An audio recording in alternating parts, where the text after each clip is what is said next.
गया। बोल दीजिए सुभान अल्लाह। जवान हो गई ये बच्ची, शादी हो गई, फेरे लग गए। अब दुल्हन बनकर जब चली है ससुराल की डोली पर बैठकर, तो ससुराल पहुंची तो डोली से बाहर पैर निकालते ही बिस्मिल्लाह पड़ा। ससुराल की चौखट को पार किया तो बिस्मिल्लाह पड़ा। नहीं बोलिएगा सुभान अल्लाह तो मैं एकदम सोला दूंगा आपको। बोलिए सुभान अल्लाह, बोलते रहिए। ससुर को देखा तो बिस्मिल्लाह पढ़ के नमस्कार। सास की चरणों को छुआ तो पहले बिस्मिल्लाह। जेठानी को नमस्कार किया तो पहले बिस्मिल्लाह। ननदों का सलाम स्वीकार किया तो पहले बिस्मिल्लाह। पति परमेश्वर का रूप रेखा देखा तो पहले बिस्मिल्लाह। एक हंगामा बरपा रहे, फलाने बहू तो बड़ी सुंदर लाए हो मगर बिस्मिल्लाह ये कहां से आ गया? बोला छोड़ो ना, 2-4 दिन की बात है, एक तमाचा मारेंगे, कहां जाएगा बिस्मिल्लाह पता नहीं चलेगा। उनको क्या मालूम था ये वो नशा नहीं जिसे तुलसी उतार दे। रंग चढ़ गया। 2-4 रोज के बाद सास ने कहा बहू बिटिया बिस्मिल्लाह छोड़ देगा ना? माता जी ये तो नहीं होगा। ससुर ने कहा बहू रानी बिस्मिल्लाह छोड़ देगा ना? ये नहीं होगा। शौहर ने कहा धर्म पत्नी बिस्मिल्लाह छोड़, बोला ना पति देव ये नहीं होगा। बस कुटाई शुरू हो गई। जो दुनिया का दस्तूर है। जमकर मारा, फोड़ फाड़ दिया, अधमरा कर दिया। तब वो औरत सिस्कियां लेके कहती है और मारना है मार, और पीटना है पीट, मगर एक बात याद रख, जब तक मेरी सांस है तब तक बिस्मिल्लाह की आस है। जोर से जोर से।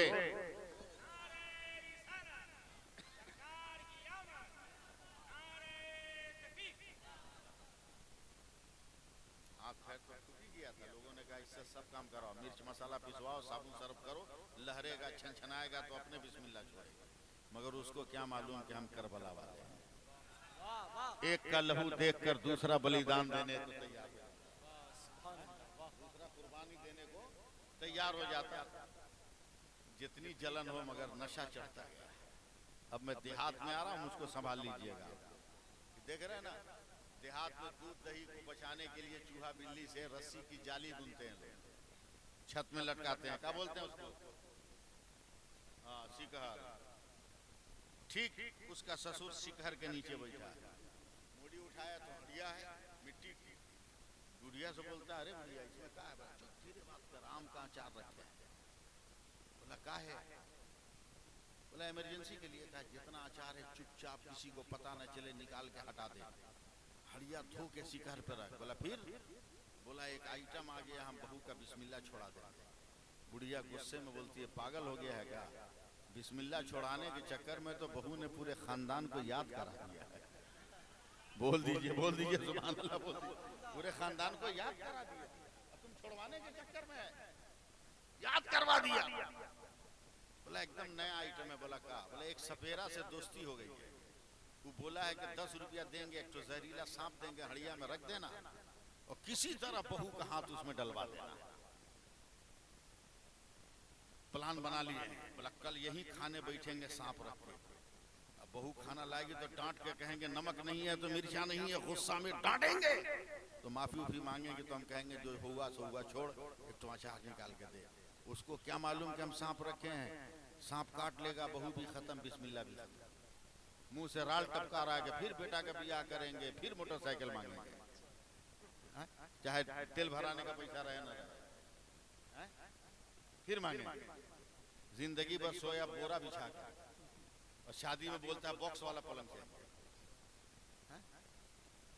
चद्दर नहीं मिलता था तो घर का पर्दा बिछा के सोता है। इसको कोल्हापुरी चद्दर चाहिए। 75 जगह कपड़ा में दाग लगा हुआ था शादी से पहले, शादी में इसको वॉशिंग मशीन चाहिए।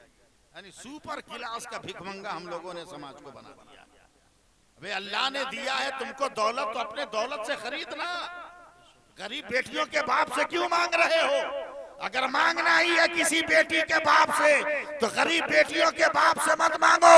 चलो मदीना फातिमा के बाप से मांग लेते हैं जो मुख्तारे कायनात भी है, मुख्तारे दुआ। नारे तकबीर, नारे रिसालत, आमदे रसूल कॉन्फ्रेंस। कहा बस बैठे इसके नीचे सांप काटेगा बिस्मिल्लाह खत्म। का देखते हैं क्या करते हो। बड़े मियाँ पूरी प्लानिंग के साथ बैठे। खाना मुंह में रखकर ऐसा मुंह बनाया जैसे अपने भारत का भूतपूर्व प्रधानमंत्री हो, समझे? बिगड़ा हुआ मुंह। हम लोग भी कितने सीधे साधे आदमी, अल्लाह पर अल्लाह रहम करे हम भारतीय नागरिक पर, हिंदू मुसलमान सिख ईसाई, आज तक किसी ने नहीं देखा, न हिंदू न मुसलमान न सिख न ईसाई, किसी ने नहीं देखा कि हमारे प्रधानमंत्री ने चाय बेचा। कोई देखा है? खाली एक दूसरे से सुना, कोई देखा नहीं। मगर फिर भी भरोसा है, यकीन है कि प्रधानमंत्री ने चाय बेचा होगा। हाय रे, हम लोग कितने बकलोल हैं। जिसको नहीं देखा उसका यकीन है, पूरा देश बेच दिया, सब देख रहा है, फिर भी यकीन नहीं है कि मुल्क, फिर भी यकीन नहीं है कि मुल्क बैठा एकदम आलती पालती मारकर। जैसे ही बहू ने खाना लिया, बिगड़ा हुआ मुंह बनाया, बदतमीज, जब से तू आई है मेरे घर में बहू बनकर, जबान जायका के लिए तरस गई है, लज्जत के लिए मैं मर गया, एकदम बकवास खाना बनाती है। बहू ने हाथ जोड़कर कहा, आप पिता सम्मान ससुर हैं, माफ कर दीजिए, मैं बेटी सम्मान बहू हूँ, मुझे क्षमा कर दीजिए। कहा चल माफी मांगती है तो माफ कर दिया, अब एक काम कर, मुंह का मजा तो पलटवाना होगा ना, दोबारा लाना होगा। कहा हाँ हाँ ले आऊंगा, लाता हूं, बोलिए क्या बात है? बोला एक आम का अचार दो। बोला हमको नहीं मालूम माता जी ने कहाँ रखा। तो बगले में तो बुढ़िया बैठी थी, ओवरटेक करके आ गया। बोले कहाँ रखे? कहाँ शिकार पर है। औरत ने सर उठाया। याद रहे, कोई भी काम करती है तो पहले जोर से समाधि पढ़े, बिस्मिल्लाह पढ़ती। आइए शिकर के नीचे का निकाल दे। बोला हाँ निकालो। उसने बिस्मिल्लाहिर्रहमानिर्रहीम कहा, हांडी में हाथ डाला, हाथ निकाला तो उसकी उंगलियों में आम का अचार नजर आया। आग लगना चाहिए था मजमे में जोर से, मगर आप लोग औंघाए हुए एकदम औंघा के इसको बर्बाद कर दिए। जोर से बोलिए सुभान अल्लाह। सारा खानदान हक्का बक्का। याद रखना, जब हकीकत अपने चेहरे से नकाब उतार दे तो कुफ्र को भी हैरत ज़दा होकर यकीन करने में का ही रास्ता नजर आता है। बड़े मियाँ ने देखा कि अब तो फिरार भागने का कोई रास्ता नहीं, चीख कर कहते हैं बेटी तूने अचार कैसे निकाला? का पिताजी था हमने दे दिया। का नहीं बेटी, तेरे बिस्मिल्लाह को छोड़ाने के लिए हमने इतने प्लानिंग के साथ ये जतन किया था, उसमें सांप रखा हुआ है। वो औरत कांप कर कहती है, एक बाप सम्मान ससुर, एक बेटी सम्मान बहू पर इतना बड़ा अत्याचार जुल्म नहीं कर रहा है, जुल्म नहीं कर सकता है। आप मजाक कर रहे हो क्या? कोई बाप अपने बेटे को बेटी को जानबूझकर सांप से कटवाएगा? बड़े मियाँ बूढ़े इंसान वो कांपते हुए उठे। का बेटी तुम्हें यकीन न होगा, लेकिन मैं तुम्हें सांप दिखाता हूँ। लाठी के हुरे से हांडी के ढक्कन को जब हटाया है तो एक सांप फुनकारता हुआ फन मार कर उठा है और जंप लगाकर जमीन पे आया है और किसी कोने में जाकर रूपोश हो गया, छुप गया। तब वो औरत सर को सजदे में डालती है और कहती है पिताजी गवाह रहिएगा, बिस्मिल्लाह पढ़ी हो तो दुनिया के अजाब से बची हो, आज ला इलाहा इल्लल्लाह पढ़ रही हो ताकि जहन्नम के अजाब से बच जाओ, जहन्नम की आग से हम बच जाएं। अब कोशिश करो मुसलमान, कोशिश करो कि कैसी नेमतें इस्लाम हमें दे रहा है, कैसी फजीलतें हमें मजहब दे रहा है, कैसी हिदायतें हमें मजहब दे रहा है, लेकिन हम और आप उसकी तरफ जरा बराबर ध्यान नहीं दे रहे हैं। बस अपनी जरूरत को देख रहे हैं, अपने मफाद को देख रहे हैं, अपने फायदे को देख रहे हैं, अपनी लज्जत और अपनी कशिश को देख रहे हैं, इसके अलावा कुछ नहीं। क्या जिंदगी हमारी हो रही है? मेरा अल्लाह फरमाता है वमा अरसलनाका इल्ला रहमतल लिल आलमीन। बस बस घबराइए मत, 2 मिनट और, हाँ 2 मिनट और। नहीं लोग घबराए हुए हैं ना, हम नहीं घबराए। अल्लाह फरमाता है वमा अरसलनाका इल्ला रहमतल लिल आलमीन, मैंने अपने नबी को रहमत बनाकर भेजा, मैंने अपने नबी को सरापा रहमत बनाकर भेजा, रहमत कुल बनाकर भेजा। और हम लोग मजहब से इतने दूर रह गए, इतने दूर हम और आप रह गए मजहब से कि सारी चीजें हम लोगों ने इधर उधर छोड़ दी हैं और किसी चीज को भी हम काम में नहीं ला रहे हैं। हमारे मुतालबात निगाहों के सामने होते हैं, हमारी जरूरत निगाहों के सामने होती है, हमारी ख्वाहिश निगाहों के सामने होती है, हमारी तमन्ना निगाहों के सामने होती है, मगर मजहब क्या कह रहा है हम उसकी तरफ जर्रा बराबर ध्यान नहीं दे रहे हैं। खा वो कोई भी इंसान हो और जिस तबके का वो इंसान हो वो दुनिया के रंग में रंगा हुआ नजर आ रहा है। 1-2 लाख रुपया मस्जिद में चंदा देकर मस्जिद के मीनार को तो ऊंचा करवा देते हो, मगर कभी मस्जिद में जाकर 5 वक्त नमाज में सजदा करने की तौफीक नहीं मिलती है और कभी बैठकर उसमें सलाम पढ़ने का तुम्हें मौका मयसर नहीं आता है। तेरी दौलत सिर्फ दीवार कायम करने के लिए नहीं है, बुलंद मीनार बनाने के लिए नहीं है। अल्लाह तबारक व तआला ने हमें अपनी इबादत के लिए पैदा किया है। ये नहीं पूछा जाएगा क़यामत में कि तुम्हारी मस्जिद खूबसूरत थी कि नहीं थी और तुम्हारा मीनारा बुलंद बाला था कि नहीं था, बल्कि सिर्फ ये क़यामत के मैदान में पूछा जाएगा, बता तूने नमाज पढ़ी है कि नहीं पढ़ी है, तुमने अल्लाह को सुभान रब्बियल आला कहा है कि नहीं कहा है और सुभान रब्बियल अज़ीम कहा है कि नहीं कहा है, तुमने कुरान की आयतें पढ़ी है कि नहीं पढ़ी है। आपका समाज और हमारा समाज इतना दागदार हो रहा है कि एक मुर्गा ज़बह करके आदमी हाथ में छुरी लेकर किसी दाढ़ी वाले को तलाश कर रहा है कि काश कोई मिल जाए तो मुर्गा ज़बह करे। बताओ जिस काम से ये पोल्ट्री मुर्गा ज़बह ना हो रहा हो, वक्त पड़ने पर वो आलम जिहाद में क्या काम कर पाएगा और इस्लाम के लिए क्या कुर्बानी और बलिदान दे पाएगा।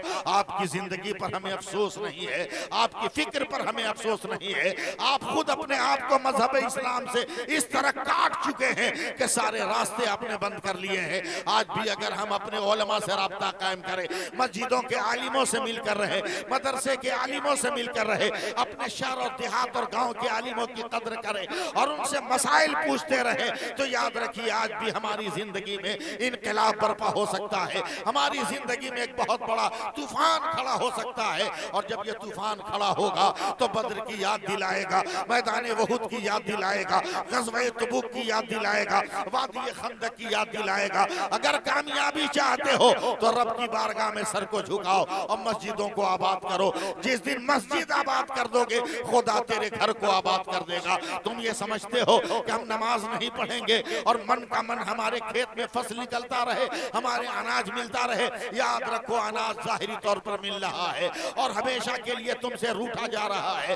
रब तबारक व तआला तो इतना बड़ा मेहरबान है, इतना बड़ा रहमान और रहीम है कि अपने बंदे को बेपनाह अता करता है। आंख भी उसने दिया है, नाक भी उसने दिया है, कान भी उसने दिया है, पेशानी भी उसने दी है, सर का बाल भी उसने दिया, दांत भी उसने अता किए, जबान भी उसने अता किया, लब की जुम्बिश भी उसने अता की, धड़कने भी हमें अता की है। क्या मुसलमानों कभी तुमने और हमने अपने खुदा की रहमत पर गौर किया है? अगर हम हार्ट के मरीज हो जाए, मौलाना सगीर साहब और दीगर उलमाए कराम हमें जाकर गोरखपुर हॉस्पिटल में एडमिट कर दो, अगर एक हफ्ता हम एडमिट रहेंगे तो 1-2 लाख का बिल डॉक्टर देगा। हम उस डॉक्टर को पकड़कर पूछ रहे हैं, बता तूने इतना बड़ा बिल क्यों दिया? का तेरी सांस रुक गई थी, हमने उसको चलना सिखाया है, तेरा दम घुट रहा था, तेरा हार्ट फेल हो रहा था, तेरे दिल की धड़कन बंद हो गई थी, हमने उसको मशीनों के जरिए पंप किया है तो तेरा दिल मुतहर्रिक हुआ है, हमने तेरी सांसों का आना जाना ठीक किया है।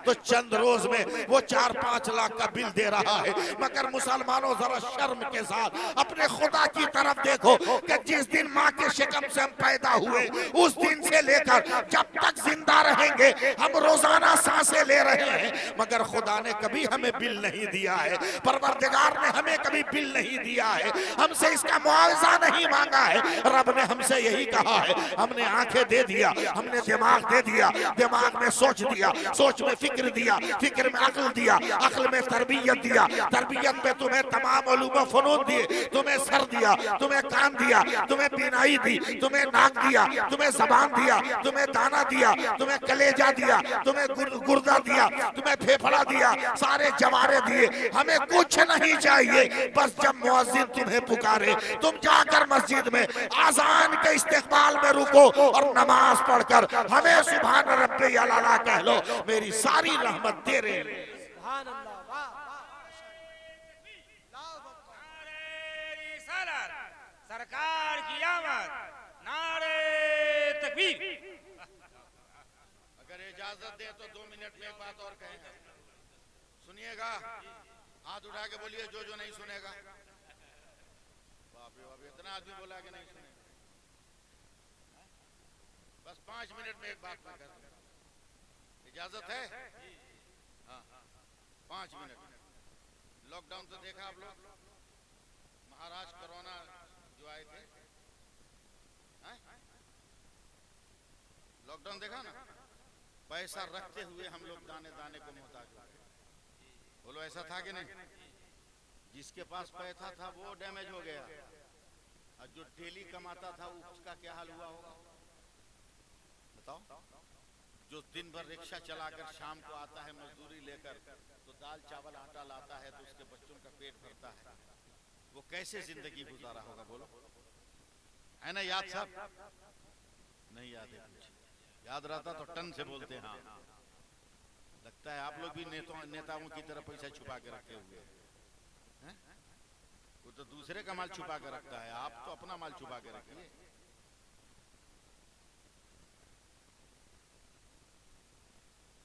एक गरीब आदमी अगर साथ देने का हिम्मत हो तो बोलिएगा, वरना मैं खत्म कर दूंगा। बोलूं? सुभान अल्लाह बोलिए। देखिए देखिए, गरीब आदमी है, बुखार लग गया। कभी बुखार लग जाए ना तो उसको खराब मत समझिए, इसलिए कि बुखार गधे को नहीं लगता, बुखार शेर को लगता है। शेर को लगता है, गधे को नहीं लगता। बुखार पैदा हुआ शेर पर। कुरान की तफसीर में हजरत नूह अलैहिस्सलाम ने अल्लाह के हुक्म से हर जानवर का एक जोड़ा अपनी कश्ती पे चढ़ाया, तो उसमें शेर का भी जोड़ा था। और शेर जब देखा गाय बैल बकरी भैंस को, गुर्राने लगा। देखा हमारा आइटम सामने, हम कैसे चुप रहे हैं? समझे?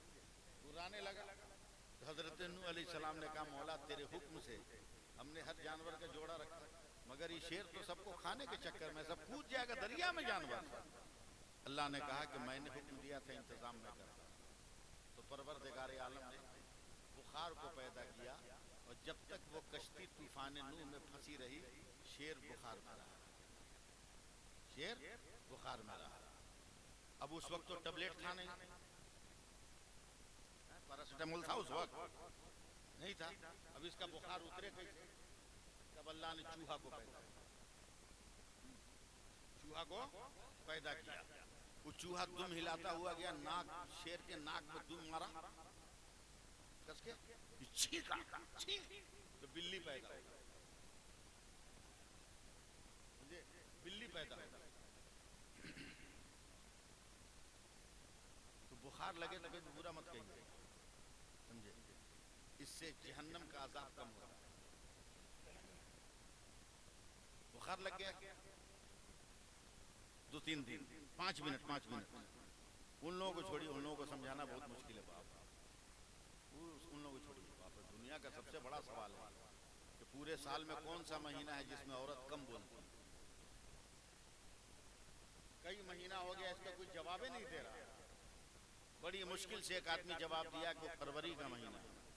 बोला क्यों? बोला वो 28 से 29 का होता है, इसलिए 2 दिन कम हो जाता है उसमें। तो उस तरफ मत देखिए, उधर देखने की जरूरत। गरीब आदमी बुखार लग गया, अब मजदूरी तो कर नहीं सकता, करेगा मजदूरी? बोलो भाई। 2-4 दिन तक बीवी बहुत परहेजगार, बहुत होशियार। ये भी एक मसला है ना कि बीवी का होशियार होना भी जरूरी है। बीवी का होशियार होना भी जरूरी है, और इतना होशियार ना हो कि शौहर सीधा हो जाए। बहुत होशियार एक बीवी थी, और शौहर का पांव दबा रही थी। अब बार बार एक मक्खी आके शौहर के नाक पे बैठ जा रही। बीवी उसको हकाए, फिर आके नाके पे बैठ गया। बड़ी होशियार बीवी थी। 20 बार मक्खी को हकाया, मगर नाके पे बैठ गया। गुस्सा चढ़ गया इसको। बोला हमारा शौहर है, तू नाक पे चढ़े? गई मूसर उठाई, जैसे ही नाक पर मक्खी बैठी थी एक मूसर, मक्खी तो उड़ गई, मियाँ का खोपड़ा गया। तो बीवी का होशियार होना भी जरूरी है ना। अल्लाह करे सबको होशियार मिले। सुभान अल्लाह या आमीन, कुछ भी तो बोल दो यार। 2-4 रोज जब बुखार लगा तो रोजी रोटी का मसला हल हो गया। कैसे बच्चे खाएंगे? दाल में पानी फेंट कर बच्चों को प्यार से चुमका कर, आलू की सब्जी में दलघोटनी मारकर बात को एकदम गीला करके किसी तरह बच्चों को प्यार से बहला फुसला कर 2-4 रोज तो खिला पिला के डाल दिया। मगर अब तो वो आलू भी नहीं है जिसे दलघोटनी से काट दे, वो दाल भी नहीं है जिसमें पानी फेर दे, वो भात भी नहीं है जिसको गीला कर ले। तो अपने बीमार शौहर के पास हाथ जोड़कर वो औरत खड़ी होती है, कहा सरताज मेरे शौहर अब बच्चों का बचाना मुश्किल है, इसी हालत में चलिए चलकर मजदूरी कीजिए। नहीं आप दिन भर खटिएगा, बस खत्म कर रहे हैं, नहीं दिन भर खटिएगा, हाफ टाइम खट के आइए, 2 ही 4 रुपया मिलेगा, कम से कम 2 रोटी का इंतजाम होगा तो हमारे बच्चे खा लेंगे। लोगों बड़ी मोहब्बत से सुनना, पूरे यकीन से सुनना, वो गरीब आदमी बुखार की हालत में गया है और जाने के बाद मजदूरों की लाइन में खड़ा हो गया। मगर जो आदमी भी आ रहा है कमजोर देखकर, कांपता हुआ देखकर, कोई इसको काम नहीं दे रहा है। अगर आप साथ नहीं दोगे तो मैं इस तकरीर को पूरा नहीं कर पाऊंगा। बहुत बुलंद आवाज से आपको मेरा साथ देना है। मैं आगे बढ़ रहा हूँ, आगे बढ़ा, 12 बजे तक लाइन में खड़ा रहा। आकिल साहब आप मुकम्मल हौसला दीजिए, 12 बजे तक लाइन में खड़ा रहा, मगर इसको कोई मजदूरी नहीं मिली। अब ये डरता हुआ उल्टे कदम खा रहा है, अपनी बीवी को क्या मुंह दिखाऊंगा, अपने भूखे बच्चे को क्या मुंह दिखाऊंगा, तड़पता हुआ आ रहा है, रोता हुआ आ रहा है। जैसे ही रोड से गुजर रहा है, रोड के किनारे एक मस्जिद है, जोहर का वक्त हो गया है, मुअज्जिन ने आवाज बुलंद की, अजान की। इस गुनहगार के कान में आवाज आई है, हय्या अलस सलाह हय्या अलल फलाह। पूरा मजमा बोलना चाहिए था। बोलिए हाथ उठाकर सुभान अल्लाह बोलिए। हय्या अलस सलाह हय्या अलल फलाह। आओ नमाज की तरफ, आओ कामयाबी की तरफ। बोलिए सुभान अल्लाह। वाह, घर न जाकर ये मस्जिद चला गया, फिर सुभान अल्लाह नहीं बोले आप, सुभान अल्लाह। वाह, मस्जिद चला गया, वजू किया, जोहर की नमाज पढ़ा, बोला अभी घर जाऊंगा तो बीवी का दिल टूट जाएगा, बच्चे बिलक बिलक कर रोने लगेंगे, शाम तक नहीं जाऊंगा तो एक आसरा रहेगा, एक उम्मीद रहेगी कि मेरे बाप जो गए हैं वो लगता है मजदूरी कर रहे हैं। असर की नमाज तक मस्जिद में रहा, कभी तिलावत, कभी वजीफा, कभी जिक्र, कभी तस्बीह, पढ़ता रहा। असर की नमाज पढ़कर सूरज डूबने से पहले घर पहुंचा है। बीवी ने छूटते ही पूछा, बोलिए कुछ जुगाड़ लगा? क्या खूबसूरत जवाब दिया है अल्लामा सगीर साहब। उस गरीब ने एक खूबसूरत जवाब दिया। बीवी ने कहा कुछ माल मिला? तो वो गरीब कहता है मालिक बहुत बड़ा है। वाह, सुभान अल्लाह। वाह, कौन सा शरबत आप लोगों को मैं पिलाऊं? सुभान अल्लाह बोलिए जल्दी। मालिक बहुत बड़ा है। औरत सोची लगता है बहुत बड़े मालदार के यहाँ नौकरी मिल गई है, आज नहीं तो कल मजदूरी देगा। फिर सुबह की नमाज पढ़ के जाके लाइन में इस आसरे पे खड़ा हो गया कि आज मजदूरी मिलेगी तो बच्चों की खुराक का इंतजाम होगा। मगर दोपहर तक एकदम नेटवर्क में रहिए मेरे साथ साथ, तब जाके ये जलसा मंजिल को पहुंचेगा। नौजवानों ने इतनी मेहनत की है, यहाँ के उलमा ने इतनी मेहनत की है, कमेटी वालों ने मेहनत की है, तो जलसा होना चाहिए ना कामयाब। बस आखिरी जुमला सुन लीजिएगा, आज भी उसको मजदूरी नहीं मिली। फिर पलटा, जैसे ही मस्जिद के पास आया, इम्तिहान है आपका, जैसे ही मस्जिद के पास आया फिर कान में आवाज आई, हय्या अलस सलाह हय्या अलल फलाह। आओ नमाज की तरफ, आओ कामयाबी की तरफ। वाह, सुभान अल्लाह। फिर चला गया मस्जिद, जोहर पढ़ा, असर पढ़ा, चला घर। बेगम ने पूछा आज कुछ जुगाड़ लगा? बोला कहा ना मालिक बहुत बड़ा है। सुभान अल्लाह, मालिक बहुत बड़ा है। बोला लगता है वाकई बहुत बड़ा मालिक मिल गया। उस वक्त दस्तूर था कि तीसरे दिन मजदूरी मिल जाती। तीसरे दिन जब चला तो बेगम ने झोला दे दिया, बोला मालिक बहुत बड़ा है, आज तो तीसरा दिन है, मजदूरी देगा। आटा, दाल, चावल, साग, सब्जी, तेल, मसाला लेते आइए। मरता क्या न करता, डरते डरते बीवी का दिया हुआ झोला ले लिया, मगर ये तो समझ रहा था कि हम मजदूरी कहाँ कर रहे हैं।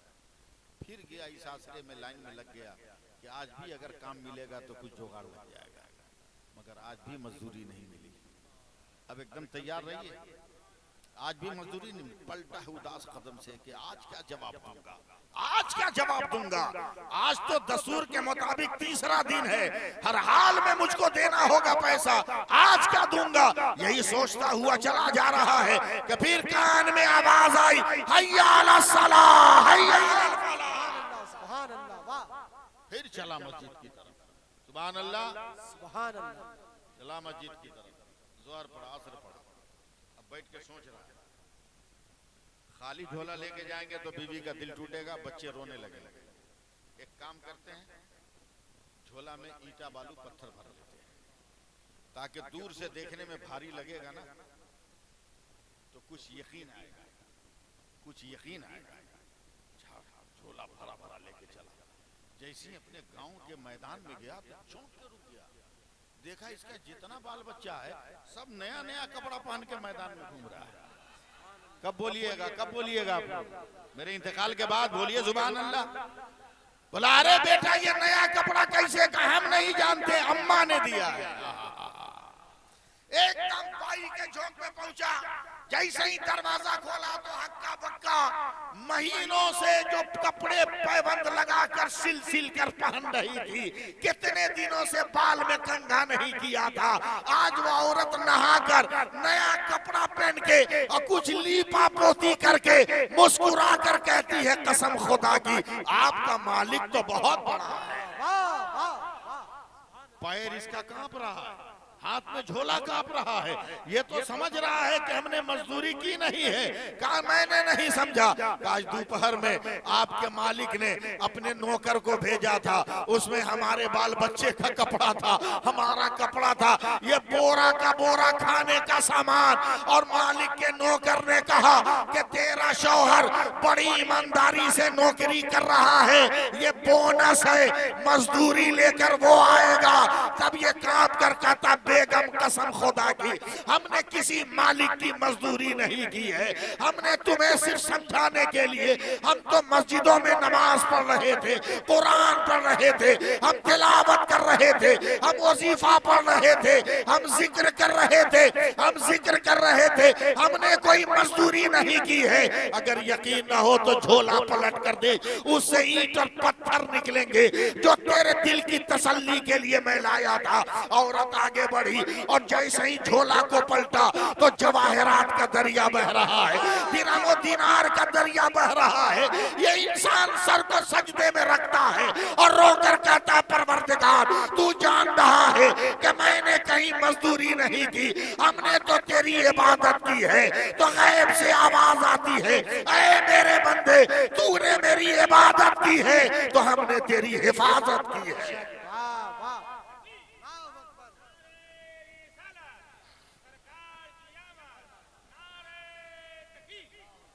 बस ये चंद बातें थी जो मैंने अर्ज किया। परवरदिगार आलम अपने महबूबीन के सदक़े में हम सबको अमल की तौफीक अता फरमाए, हम सबको अमल की तौफीक अता फरमाए। नमाज पढ़िए, नमाज पढ़िए, मस्जिदों को आबाद रखिए, समझे। एक न एक दिन मरना है, मरने के बाद अपने खुदा को क्या मुंह दिखाइए। बीवी को मुंह दिखाने के लिए तो सैलून में से हजामत बना के आता, समझे।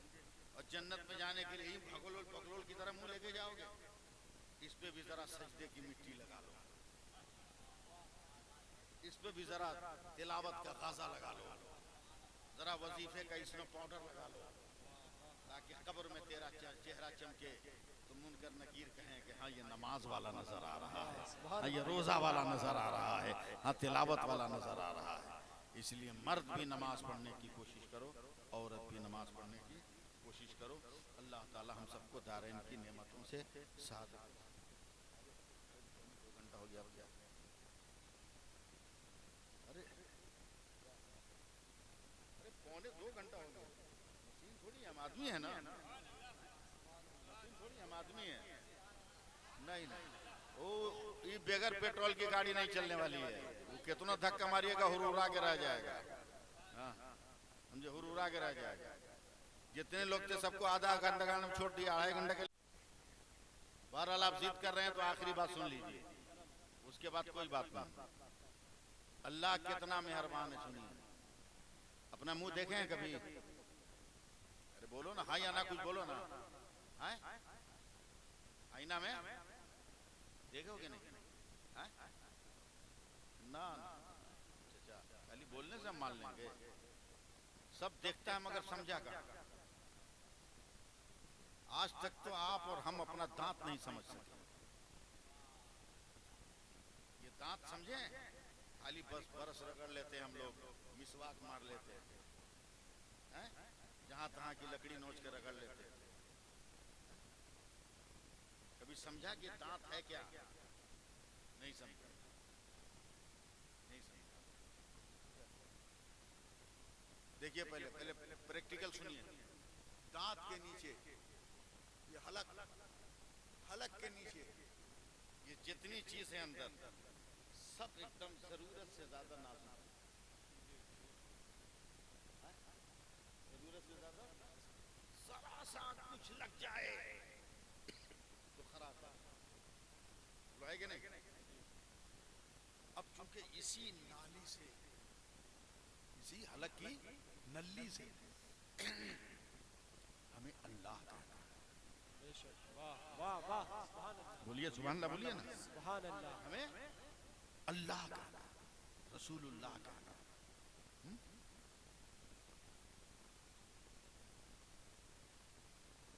कुर्बानी का दिन आएगा ना, कुर्बानी का दिन, ये जो कुरकुरी होती है नल्ली, नल्ली समेत फेफड़ा निकालिए।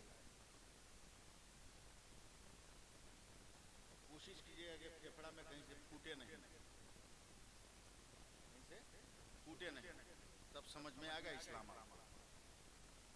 नल्ली समेत फेफड़ा निकालिएगा, उसको फूकिएगा, तो बैलून की तरह फूकिएगा। जब थोड़ा सा हवा प्रेशर बन जाए तब उसको पकड़ के देखिएगा। ये आपकी जितनी ये कुरकुरी वाली नाली है ना, इस पर जो रगें चली हैं, ऐसे ऐसे गौर से कीजिएगा, वो ला इलाहा इल्लल्लाह लिखा हुआ है। जोर से बोलिए, जोर से बोलिए। सुभान अल्लाह। और फेफड़े पर जो नसें घूमी हुई हैं, उससे मुहम्मदुर रसूलुल्लाह लिखा हुआ है। सुभान अल्लाह, सुभान अल्लाह, माशाअल्लाह।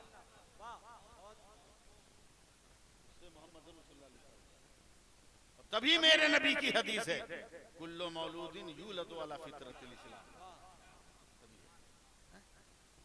अब सब नाजुक है क्या अंदर? नाजुक है ना? बोलो भाई, नारियल चबा जाओगे, पत्थर भी चबा जाओगे? नहीं ना।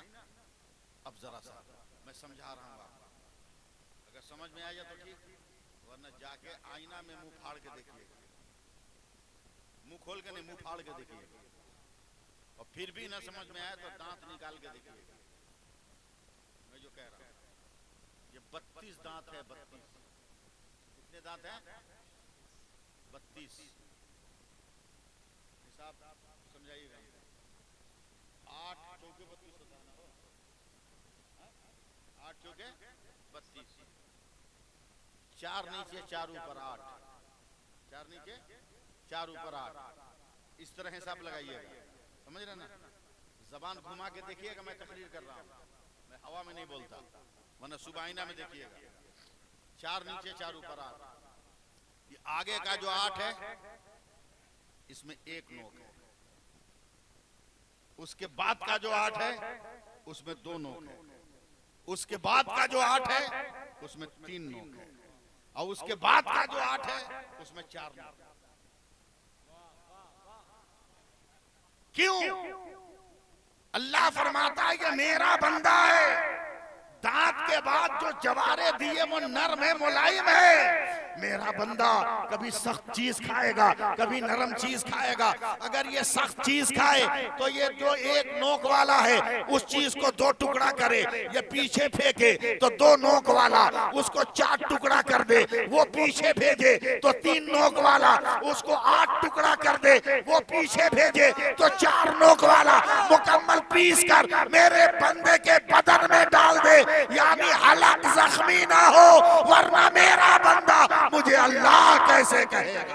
नारे तकबीर, अल्लाहु अकबर, या रसूल अल्लाह, मरहबा, अल्लाहु अकबर, वाह माशाअल्लाह, इतनी नेमतें अता फरमाया।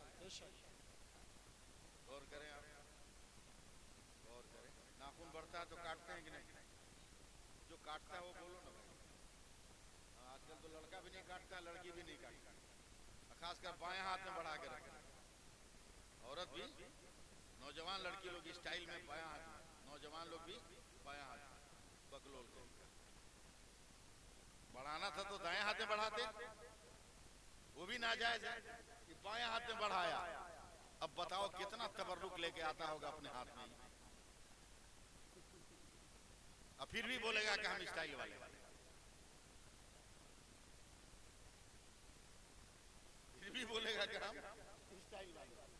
ये स्टाइल तुमको मुबारक, ये स्टाइल तुमको मुबारक। हाँ, एक औरत का छोटा बच्चा पैखाना कर और ये धो नहीं जा रही थी, माँ का ये फरीजा बनता है ना। अभी जरा सा हाथ लगा था, उसी वक्त औरतों ने हल्ला किया, ईद का चांद नजर आ गया। औरतों की जो एक आदत है, सब देखने लगे, तो चांद देख के सब चूम रही थी। तो ये औरत भी चूम रही, का बब्बू चांद तो ठीक है मगर इस बार का चांद बदबूदार काहे लग रहा है। तो पहले अपना ने इलाज कर, चांद में क्या खराब, चांद में कौन सा दूर, पहले अपना इलाज कर। अजब जिंदगी हम लोगों की, इस्लाम से इतना दूर हट गए हम, मजहब को ऐसा बलाए ताक रख दिया हम लोग कि कुछ याद। ये याद है कि बाबा ऐसे करते थे, दादा ऐसे करते थे, नाना ऐसे करते थे, ये याद नहीं है कि रसूलुल्लाह कैसे करते। जबकि ये याद रखने की जरूरत है ना कि रसूलुल्लाह कैसे अता करते थे, कैसे। आज भी अपने मेरे नबी को राजी कर लो, कसम खुदा की, पूरी दुनिया पे राज कर। जंगे खंदक के मौके पर एक 6-7 बरस की बच्ची अपनी मुट्ठी को इसे बांध के दुपट्टा में छुपा के, ये भी बहुत सख्त जुमला मैंने कह दिया, दुपट्टा में छुपा के, वरना आजकल की लड़कियों के पास दुपट्टा है कहाँ, दुपट्टा है कहाँ, वो तो कौम को पट्टा पे लगा रहा है, दुपट्टा क्या है। दुपट्टा में छुपाकर 6-7 बरस की बच्ची मेरे नबी के बगल से पढ़ रही है, मेरे नबी के बगल से। अचानक मेरे नबी की नजर देखा, बेटी कहाँ या रसूल अल्लाह, क्या लेकर जा रहे हैं। बोला या रसूल अल्लाह, मेरे अब्बा 3 दिन से खाए नहीं, आज 2-4 खजूर मुझको मिली है मेरी माँ को, तो मेरी माँ ने वो खजूरें दी हैं कि ले जाओ मैदान जंग में अपने अब्बा को नाश्ता करा दो। दिल है तो सुनिएगा, ले जाओ। या रसूल अल्लाह, वही नाश्ता लेकर आ रहे। मेरे नबी ने कहा मेरे पास, मेरे नबी के पास आई तो मेरे नबी चट्टान पर चढ़े तो उतर गए, नीचे आए और अपनी चादर को बिछा दिया।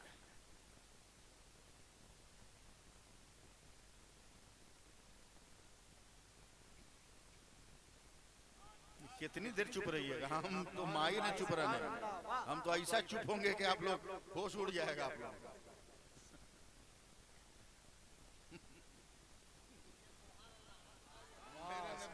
चादर बिछा दी, और ये चादर हमारे घर की चादर नहीं, जब ये चादर मेरे नबी के कांधे पर होती थी तो कुरान की आयतें उतरती थी और खुदा उनको मुज़म्मिल व मुदस्सिर कहता था, ताहा और यासीन कहता था।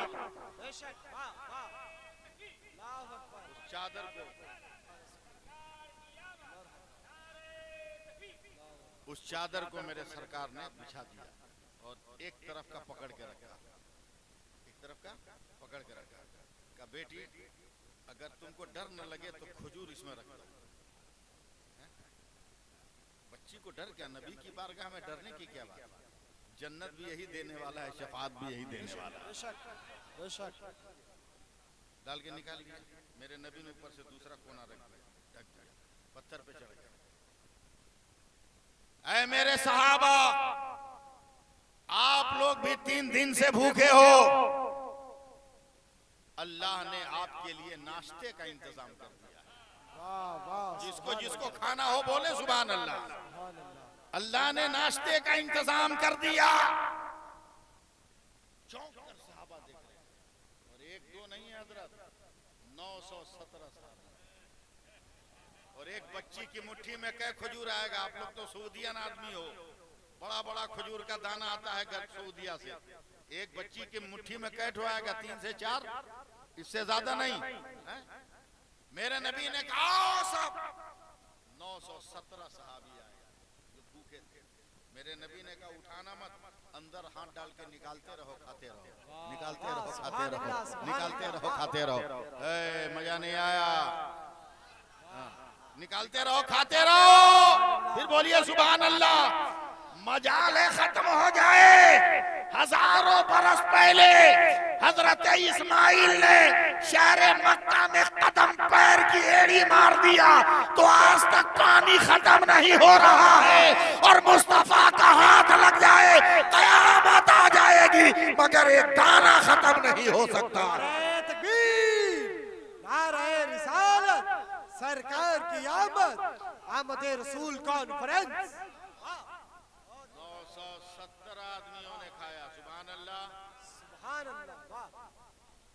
उसके बाद मेरे सरकार ने कहा इजाजत दो तो मैं भी खा लूं। कहा या रसूल अल्लाह सब आपका है, सब आपका है। कौन देता है देने को मुंह चाहिए, कौन देता है देने को मुंह चाहिए, देने वाला है सच्चा हमारा नबी, हमारा नबी। सब आपका। मेरे नबी ने भी कुछ खाया। कहा बेटी देखो कम तो नहीं हुआ। कहा या रसूल अल्लाह कम कहाँ, बढ़ गया।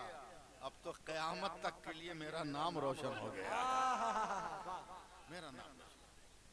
आज भी मेरे नबी, आज भी हैं। लो लगाइए, लो लगाइए। बस नबी को बुलाने का तरीका बता दूं? जी जी, नबी को बुलाने का तरीका बता दूं? हैं? तो घर में कोई ऑटो फोटो मत रखिए,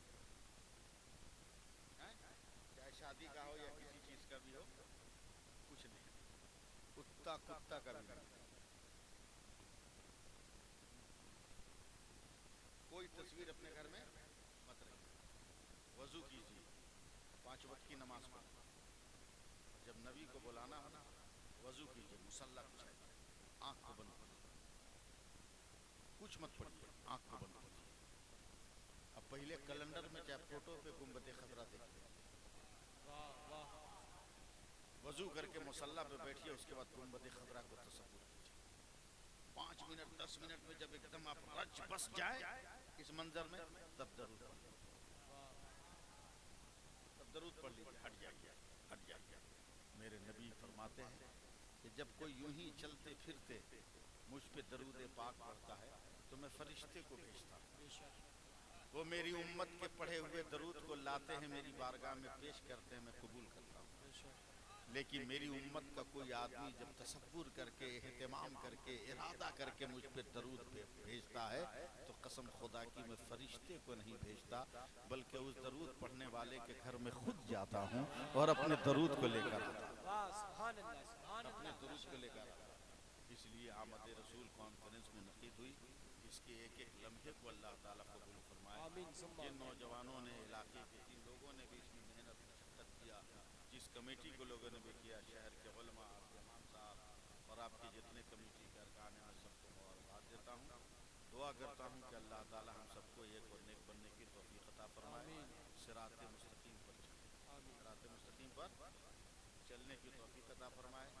बैंक में जाना होगा तो बगैर ID के जाते हैं, बोलिए ना, आधार कार्ड लेके जाते हैं कि नहीं? खाली मुड़ी हिला रहा है, 2 छटा की जबान नहीं हिलाई है, 2 किलो का तरबूजा हिला रहा है। आधार कार्ड लेके जा रहे हैं ना, फ्लाइट से अगर जाना होगा तो ID लगेगा कि नहीं? लगे? जो सऊदीया जाता है उनसे पूछिए, लगेगा ना? पासपोर्ट लगेगा ना? जन्नत में कोनो आधार कार्ड काम नहीं करेगा, वहां भी तो गेट पे आधार कार्ड दिखाना होगा।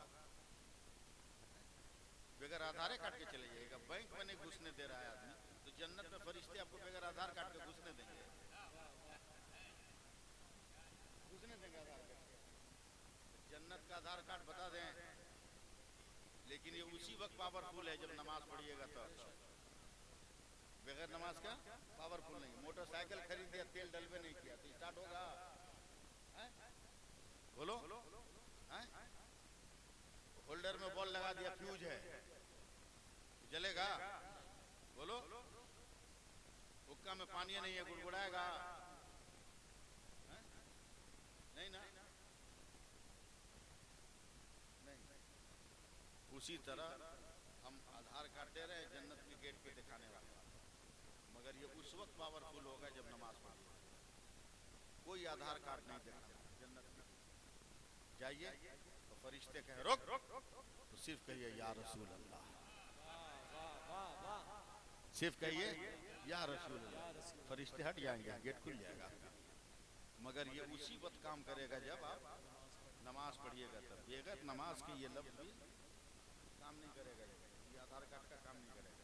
इसलिए मैं आपको मुबारकबाद दे रहा हूँ। इंसान हूँ, बड़ी लंबी चौड़ी गुफ्तगू कर दी, इतनी देर में बोलता नहीं हूँ। हो सकता है कोई गलती हो गई हो। मैं सच्चे दिल से आप सबको गवाह बनाकर तौबा करता हूँ, पढ़ता हूँ अस्तगफिरुल्लाह रब्बी मिन कुल्लि ज़ंबिन व अतूबु इलैह, ला इलाहा इल्लल्लाह मुहम्मदुर रसूलुल्लाह। यार जिंदा सोहबत बाकी, जिंदगी ने फिर कभी वफा की, आपने बुलाया तो आने की कोशिश करूँगा। वाखिर दवाना अल्हम्दुलिल्लाहि रब्बिल आलमीन। अस्सलामु अलैकुम व रहमतुल्लाह।